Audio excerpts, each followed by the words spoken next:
সলিল থেকে উদ্ভব হয়ে প্রথম মানুষ তার চক্ষু মেলে দেখতে পায় এক অদ্ভুত দুনিয়া, যেখানে রয়েছে রাতের নির্জনতা ও প্রকৃতির ছোঁয়া, যেখানে আছে জীবনের আবেশ এবং আছে জীবনের বিকাশ, সেখানে রয়েছে মানুষের সৃষ্টি ও প্রকৃতির মাঝে জীবনের চলমানতা। জীবনের সৃষ্টিতে সঞ্চার হয় নতুন বৈশিষ্ট্য এবং সৃষ্টি হয় নতুন জাত ও নতুন জীবন।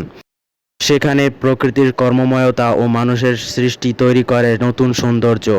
যেখানে মানুষ বাস করে প্রকৃতির অন্তরালে, যেখানে এক হয়ে যায় মানুষ ও প্রকৃতি। মানুষের কল্পনায় আসে নানা বিষয়। মানুষ কল্পনা করে মেঘের রাজ্য, কল্পনা করে সলিল তলে বাস এবং কল্পনা করে মহাজাগতিক ভ্রমণ। মানুষ আশা করে অবাস্তব জগতের পথকে ও দুনিয়ার ভ্রমণকে। পরন্তু চায়ের কাপের ভালোবাসার ধরনের মাঝেও রয়েছে কিছু বাস্তব অন্তরায়। মানুষ কাটিয়ে ওঠে প্রকৃতির দুর্ব্যবহারকে ও সম্মুখীন হয় সময়ের স্বার্থপরতার। মানুষ হারিয়ে ফেলে নিজ স্মৃতির কর্মফলকে ও অস্তিত্বের ভালোবাসাকে। সে সময় এগিয়ে চলে নিজ গোলক ধাঁধায়। মানুষ প্রতারণ করে বিভিন্ন ধরনের ভয়, ক্ষুধা, তৃষ্ণা ও হতাশার নির্মম প্রহার এবং দায়িত্বের অসংখ্য কর্মভারকে। এভাবেই সময় কাটতে থাকে এবং এক পর্যায়ে সমাপ্ত হয় মানুষের জীবনের প্রাণান্ত।